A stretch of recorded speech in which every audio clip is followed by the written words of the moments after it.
Hello बच्चों, स्वागत है आप सभी का हमारे यूट्यूब चैनल RKCL पर। मैं आपकी प्रैक्टिस के लिए लेके आया हूँ प्रीवियस ईयर, मतलब जो 2023-24 में अर्धवार्षिक परीक्षा हुआ था कक्षा 12वीं की बायोलॉजी सब्जेक्ट का, वो आपके लिए लेके आया हूँ कि आप ताकि देख सको कि किस तरह के क्वेश्चन पिछले साल आए थे। और इसमें बहुत बार ऐसा होता है जब पिछले साल के पेपर में से रिपीट होते हैं क्वेश्चन। इससे आपको बहुत आइडिया लग जाएगा और साथ ही भी आपको बहुत सारे क्वेश्चंस होंगे जिनके सॉल्यूशन मैं पूरे पेपर का सॉल्यूशन कराने वाला हूं। तो आपका एक प्रैक्टिस हो जाएगी, आपके सब्जेक्ट पे और अच्छी कमांड हो जाएगी और आपकी तैयारी बहुत बेहतर हो जाएगी। तो ये एक तरह का प्रैक्टिस सेट की तरह देखिए और साथ में आप प्रीवियस ईयर का देखोगे तो और भी ज़्यादा आपको बेनिफिट मिलने वाला है क्वेश्चन की लैंग्वेज और क्वेश्चंस देखने में। और जो क्वेश्चंस यहाँ आए हुए हैं तो आप भी जानते हो जो प्रीवियस में आता है वो नेक्स्ट एग्ज़ाम में आने के चांसेस उसके कम होते हैं। तो आपको ये भी पता चल जाएगा कौन से क्वेश्चन आ सकते हैं और अगर इनमें से कोई रिपीट होता है तो उसका आंसर आप फटाफट कर दोगे। तो ध्यान से देखिएगा इन सभी क्वेश्चनों के आंसर्स को। देखिए पहला क्वेश्चन क्या कहता है। पहला क्वेश्चन यहाँ कहता है कि परागकण किसका प्रतीक है ना। परागकण किसका प्रतीक है तो हम जानते हैं परागकण होता है नर युग्मकोद्भिद का प्रतीक है। किसका है? नर युग्मकोद्भिद। लेकिन आप यहाँ भी ध्यान रखना जो मादा युग्मकोद्भिद है वो कौन होता है तो वो होता है भ्रूण कोश। क्या होता है? जो भ्रूण कोश होता है वो मादा युग्मकोद्भिद का प्रतीक होता है।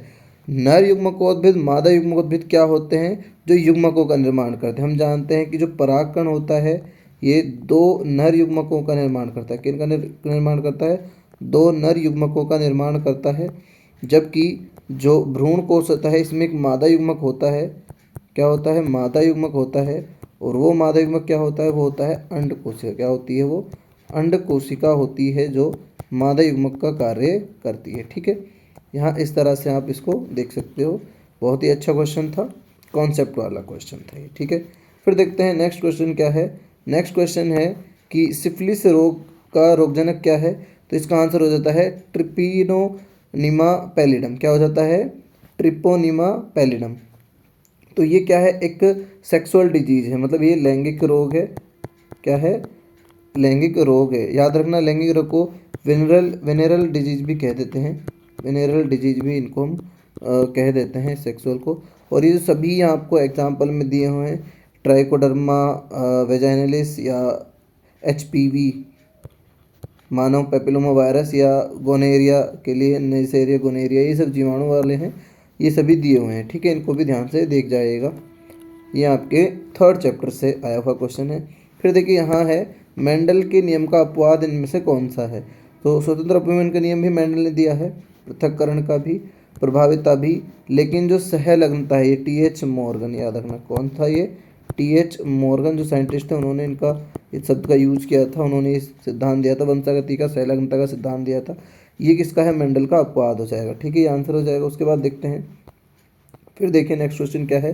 नेक्स्ट क्वेश्चन है DNA के खंडों को जोड़ने वाला एंजाइम कौन सा है ना। तो ये आ जाएगा DNA लाइगेज।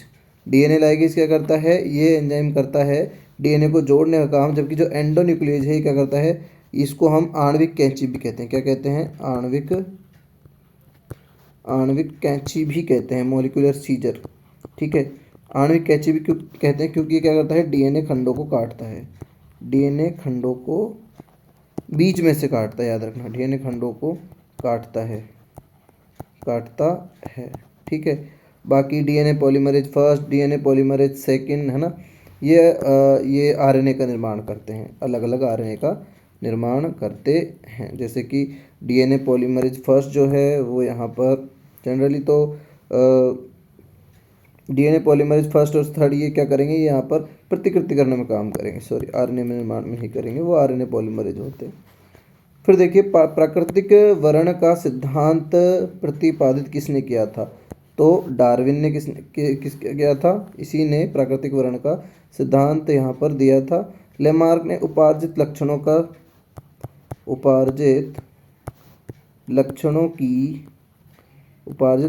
की वंशागति का सिद्धांत दिया था। किसका दिया था?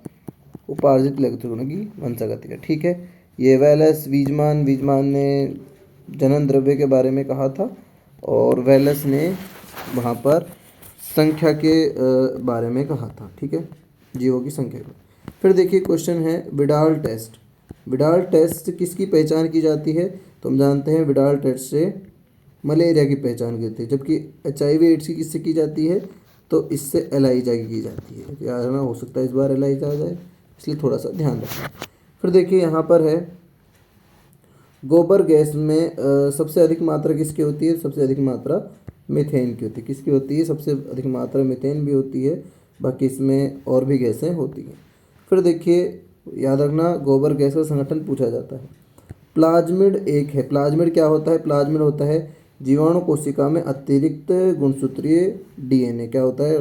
मतलब जैसे मान लो ये एक क्या है, जीवाणु कोशिका है, तो यहाँ पर उसका क्या होता है? ये होता है उसका अनुवांशिक DNA, है ना। ये इसकी कोशिका भित्ति भी इसको बना देते हैं, है ना। ये इसकी पूंछ लगा देते हैं, ठीक है, ये पूंछ लग गई इसके, ये लग गई पूंछ, ठीक है। और इसके पास एक अतिरिक्त DNA होता है। देखो यहाँ पर एक DNA होता है, उसको हम क्या कहते हैं? प्लाज्मिड DNA कहते हैं। काफ़ी लाभकारी होता है इसके लिए ये प्लाज्मिड। और हम जानते हैं हमारी जो बायोटेक्नोलॉजी है उसमें प्लाज्मिड कितना उपयोगी होता है, ठीक है। फिर देखिए यहाँ पर एक क्वेश्चन है, ट्रांसजेनिक पौधे विकसित किए जाते हैं। तो यहाँ पर जीन स्थानांतरण से, रूपांतरण से, मुकुलन से, ना तो मुकुलन से होते हैं ना कलम से होते हैं ना। यहाँ पर जीन स्थानांतरण से होते हैं। किससे होते हैं? जीन स्थानांतरण करते हैं जब हम किसी पादप में कोई अपना वांछित जीन ट्रांसफ़र करते हैं। जो पौधक हमको मिलते हैं वो होते हैं ट्रांसजेनिक पादप, ठीक है। फिर देखिए क्वेश्चन है बाह्य स्थानीय संरक्षण का उदाहरण। याद रखना, स्व स्थानीय संरक्षण, स्व स्थानीय इन सीटू कंजर्वेशन जिसको हम कहते हैं, स्व स्थानीय और बाह्य स्थानीय। और क्या होता है? बाह्य स्थानीय जो संरक्षण है, इनमें आपको एक क्वेश्चन हमेशा मिलता है। अब यहाँ पूछा क्या है कि बाह्य स्थानीय संरक्षण क्या है? तो देखो ये भी स्वस्थानीय का है, ये भी स्वस्थानीय का, ये भी। लेकिन यहाँ पर जो क्वेश्चन है, ये जो आपको आंसर दिख रहा है बीज बैंक, ये क्या है? ये बाह्य स्थानीय का एग्जाम्पल है, ठीक है। फिर देखो यहाँ पर है अधिकांश आवृत बीजों में प्रति प्रकार का, किस प्रकार का? प्रति प्रकार का बीजांड देखने को मिलता है। बीजांड मतलब, याद रखना, बीजाणु का मतलब होता है गुरु बीजाणु धानी। क्या होती है? गुरु बीजाणु धानी। क्या होती है? गुरु बीजाणु धानी, ठीक है। फिर देखिए मनुष्य में 21वें गुणसूत्र की ट्राइसोमी से कौन सा रोग हो जाता है? आनुवांशिक रोग है, तो यह है डाउन सिंड्रोम। क्या हो जाता है? डाउन सिंड्रोम हो जाता है। और याद रखना, ट्राइसोमी का मतलब है कि एक और गुणसूत्र एक्स्ट्रा आ जाता है, इसलिए इसमें जो गुणसूत्र होते हैं ऐसे मनुष्य में, उसमें हो जाते हैं 47। कितने हो जाते हैं? 47 गुणसूत्र हो जाते हैं, याद रखना। बाकी दो और क्लाइनफेल्टर और टर्नर सिंड्रोम, दो रोग और होते हैं, उनके बारे में हल्का सा इंट्रोडक्शन बता देता हूँ। एक है टर्नर सिंड्रोम, है ना। एक क्या है? टर्नर सिंड्रोम करके एक रोग है, जिसमें क्या हो जाता है? जिसमें एक गुणसूत्र की कमी हो जाती है, और ये मादाओं में देखने को मिलता है, ठीक है। ये XO प्रकार का हो जाता है, और इसमें 45 गुणसूत्र रह जाते हैं। महिलाओं में देखने को मिलता है ना, फीमेल, ठीक है, फीमेल। जबकि एक होता है क्लाइनफेल्टर सिंड्रोम। क्या होता है? Klinefelter syndrome. क्या होता है? क्लाइनफेल्टर सिंड्रोम होता है। इसमें क्या हो जाता है? इसमें यहाँ पर देखो आपको एक X गुणसूत्र ज़्यादा होता है, तो यहाँ पर 47 देखने को मिलता है, ठीक है। ये आपको दो एक्स्ट्रा मैंने बताए, आपके कोई भी एक एग्ज़ाम में आ सकता है, ठीक है। फिर देखिए यहाँ पर प्राकृतिक कैनाबिनॉइड पौधे किस भाग से प्राप्त की जाती है? तो यहाँ पर पुष्प क्रम से। किससे? पुष्प क्रम से यहाँ पर हम क्या करते हैं? कैनाबिनॉइड को प्राप्त करते हैं ना। फिर देखिए पेनिसिलिन नामक एंटीबायोटिक खालिस्तान कवक से, तो पेनिसिलिन नोटेटम से। किससे ये प्राप्त की जाती है? पेनिसिलिन नोटेटम, पेनिसिलिन नोटेटम नामक कवक होती है, उससे प्राप्त की जाती है। फिर खालिस्तान है, खालिस्तान को पृथ्वी का फेफड़ा कहा जाता है। किसको कहा जाता है? अमेजन को। किसको कहा जाता है? अमेजन जो वर्षा वन है, उष्णकटिबंधीय वर्षा वन है, उनको क्या कहता है?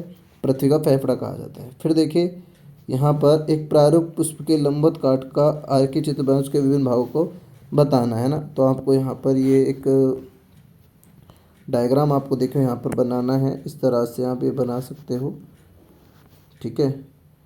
यहाँ पर देखो इस तरह से ये एक डायग्राम बहुत ही बेसिक डायग्राम है, बहुत बार एग्जाम में पूछा जाता रहता है ये। यहाँ पर इस तरह से है ना, और देखिए यहाँ पर इसके पास होते हैं ये रंग बिरंगी कुछ पंखुड़ियाँ होती हैं इसके पास, जिनको हम फूल कहते हैं ना, फूल में जो पत्तियाँ होती हैं रंग बिरंगी, उन्हीं की बात है ये, ठीक है। और इसके पास यहाँ पर होते हैं बाह्य दल इस तरह से, ठीक है। तो अब इसका हमको नामकरण करना है। ये है पुष्पवृंत, क्या है ये? पुष्पवृंत है। ये क्या है? ये है पुष्पासन, ये क्या है? पुष्पासन है। ये बाह्य दल है, क्या है? बाह्य दल है। ये जो रंग बिरंगे दिख रहे हैं ये दल हैं, क्या है ये? दल है, ठीक है। फिर ये है अंडाशय, ये क्या है? अंडाशय है ना। अंडाशय में बीजांड होते हैं, क्या होते हैं यहाँ पर? इस तरह से बीजांड होते हैं, ठीक है। ये है वर्तिका, ये क्या है? ये वर्तिका है। और ये है वर्तिकाग्र, ये क्या है? वर्तिकाग्र है, ठीक है। फिर ये है पूतंतु, पूतंतु। और ये है परागकोश, ये क्या है? परागकोश है, क्या है? परागकोश, ठीक है। तो इस तरह से आपको डायग्राम बनाना है, एग्जाम में पूछा जाता है, आपको ये आना ही चाहिए, ठीक है। उसके बाद देखते हैं, देखो नेक्स्ट क्वेश्चन क्या है। यहाँ पर आपको परीक्षार्थ संकरण की परिभाषा देनी है और चित्र बनाना है। मतलब ये इसमें क्या होता है कि जो वहाँ पर हम ये विषम युग्मजीव वाली जो अवस्था है इसको हम स्मॉल टी यानी कि जो अप्रभावी जनक से कराते हैं, तो जो संकरण होता है इसी को हम परीक्षार्थ संकरण कहते हैं, ठीक है। यहाँ पर ये हमको कंडीशन देखने को मिलती है। हाँ, ये पता करने के लिए कहा गया था कि इसमें मेंडल ने किस लिए कराया था। ये मेंडल ने इसलिए कराया ताकि पता चल सके कि उनमें जो ये वाली F1 पीढ़ी में जो हमको मिले थे पादप, उनमें जो ये अप्रभावी के लक्षण हैं या नहीं है, ठीक है। उसके बाद देखिए सक्रिय और निष्क्रिय जो प्रतिरक्षा है उसमें आपको अंतर लिखना था। सक्रिय और निष्क्रिय में, निष्क्रिय में हम बनी बने एंटीबॉडी देखते हैं, जबकि सक्रिय में हमारा जो प्रतिरक्षा तंत्र है वो एंटीबॉडी बनाता है। फिर देखिए माइकोराइजा क्या है? माइकोराइजा में जो जिम्नोस्पर्म स्पेशली उनको हम उच्च पादप कहते हैं। उच्च पादप है ना, की जड़ों के साथ है ना, की जो जड़ें होती हैं, जड़ों के साथ जो कवक है, कवक रहती है, जड़ों के साथ कवक रहती है और संबंध जो बनाती है, सहजीवी संबंध जो बनाती है उसी को हम माइकोराइजा कहते हैं, है ना। सहजीवी संबंध जो बनाती है उसी को हम माइकोराइजा कहते हैं, या इसी को हम एक और नाम दे देते हैं जिसका नाम है कवक मूल। क्या कह देते हैं?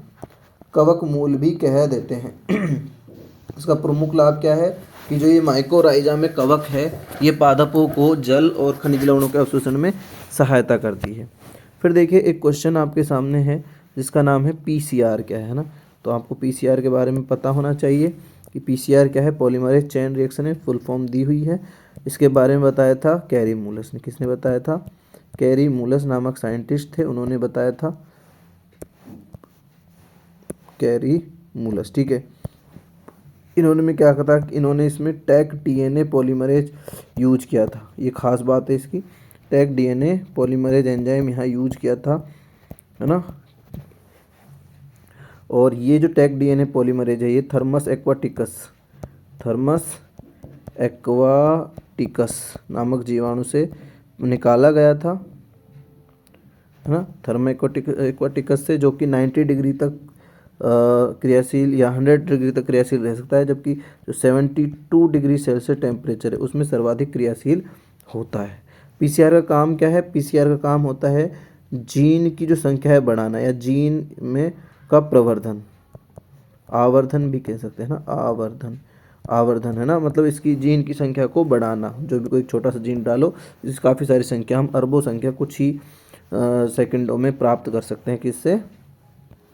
पीसीआर से। फिर देखो यहाँ पर है अनुवांशिक रूपांतरित फसलों के लाभ और हानि आपको बतानी है। अनुवांशिक रूपांतरित फसलों के लाभ तो बहुत सारे हैं, ये हम जानते हैं। कीट प्रतिरोधी होती हैं, इनमें जो विपरीत परिस्थितियों में उसको आसानी से सहन कर सकती हैं। कुछ हानियाँ भी हैं क्योंकि ये पारिस्थितिक संतुलन को बिगाड़ती हैं, है ना। बाकी आप लिख सकते हो। फिर देखो यहाँ पर मानव शुक्राणु की सचित्र आपको सचित्र वर्णन करना है तो आप जानते हो इस तरह से इसका हेड होता है, बीच में क्या होता है, केंद्रक होता है यहाँ पर, है ना, यहाँ पर ये केंद्रक होता है। और देखिए यहाँ पर क्या होता है, यहाँ पर होते हैं तारक केंद्र होते हैं। मैंने थोड़ा बड़ा बनाया है, छोटा बना देता हूँ, बनेगा नहीं अच्छे से। बाकी यहाँ पर आप इतना सा जान लो, यहाँ पर समीपस्थ और दूरस्थ तारक केंद्र होते हैं, जिसमें दूरस्थ तारक केंद्र से ये अक्षीय तंतु निकलता है और इस अक्षीय तंतु के चारों ओर क्या होता है, माइटोकॉन्ड्रिया यहाँ लगा होता है। क्या होता है, माइटोकॉन्ड्रिया यहाँ पर लगा होता है। इस तरह से ये माइटोकॉन्ड्रिया यहाँ पर लगा होता है ना। ये पूंछ होती है और इस तरह से ये यहाँ पर चम्मच के आकार का होता है। कैसा होता है, चम्मच के आकार का होता है। ये वाला भाग जो है, ये भाग है, एक ये भाग है, ठीक है।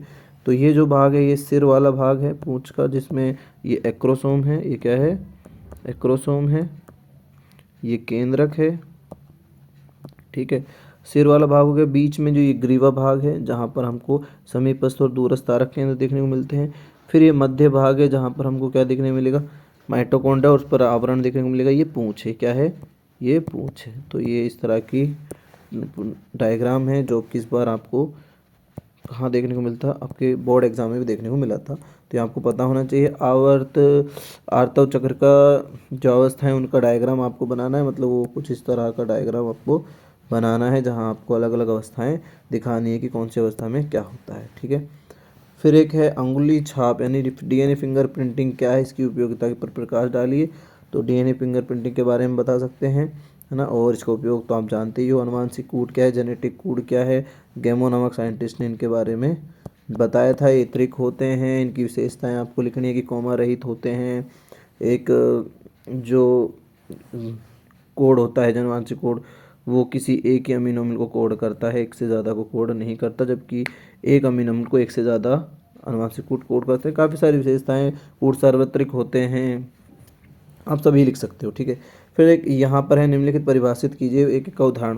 ये बहुत इंपॉर्टेंट हो जाती हैं। सहभोजिता, सहोपकारिता और परजीविता में जो जीव होता है वो अपने परपोषी पर पोषण के लिए बिल्कुल निर्भर रहता है। सहोपकारिता में क्या होता है और सहभोजिता में क्या होता है, देखो सहभोजिता में क्या होता है, इसमें एक को लाभ होता है, दूसरे को ना हानि होती है ना लाभ होता है। मतलब यहाँ पर प्लस और जीरो है, यहाँ पर जो कंडीशन होती है यहाँ पर प्लस प्लस है, दोनों एक दूसरे को लाभ पहुँचाते हैं। जैसे जैसे यहाँ पर हम देख सकते हैं फूल और कीट के मध्य मधुमक्खी में कि हम देखने को मिलता है ना। और सहभोजिता में आम जो होता है उस पर आर्किड पादप पाया जाता है, वो एक एग्जाम्पल है।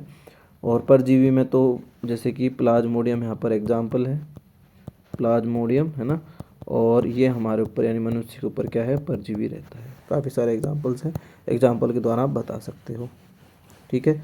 जनसंख्या विस्फोट का कारण बताना है आपको, ये चैप्टर आपका 3rd से है और बड़ा क्वेश्चन है, तो आप बता सकते हो। पारसी तंत्र के घटकों के बारे में बताने हैं, तो इसके 2 घटक होते हैं, जैविक और अजैविक, जैविक और अजैविक, ठीक है। 2 तरह के होते हैं।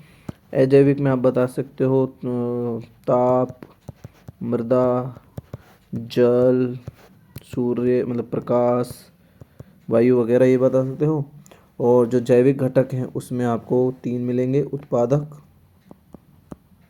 मिल जाएगा, एक हो जाएगा आपका अपघटक और एक हो जाएगा आपका उपभोक्ता, एक हो जाएगा उपभोक्ता, ठीक है। उपभोक्ता, और आपको ये बताना है कि उत्पादक क्या होते हैं, उपभोक्ता के प्राथमिक द्वितीयक तृतीयक उपभोक्ता बताने, अपघटक बताने, एग्जाम्पल वगैरह बताने, क्योंकि एक बड़ा क्वेश्चन है ये, 3 नंबर का क्वेश्चन आपको दिख रहा है। इस तरह के क्वेश्चन आपको देखने को मिलेंगे। तो ये था पूरा पेपर जो प्रीवियस यानी कि 2023 में आया था अर्धवार्षिक में। तो कैसा लगा आपको ये पेपर, प्लीज़ कमेंट बॉक्स में ज़रूर बताइएगा, कितनी हेल्प होती है कितनी नहीं होती, और अच्छे से तैयारी कीजिएगा। और हमारे साथ पूरी वीडियो में बने देने के लिए धन्यवाद। अगर आपको ये वीडियो पसंद आई है और आप पहली बार चैनल पर आए हो तो चैनल को ज़रूर सब्सक्राइब करें, वीडियो को लाइक करें और अपने दोस्तों के साथ शेयर करें। धन्यवाद।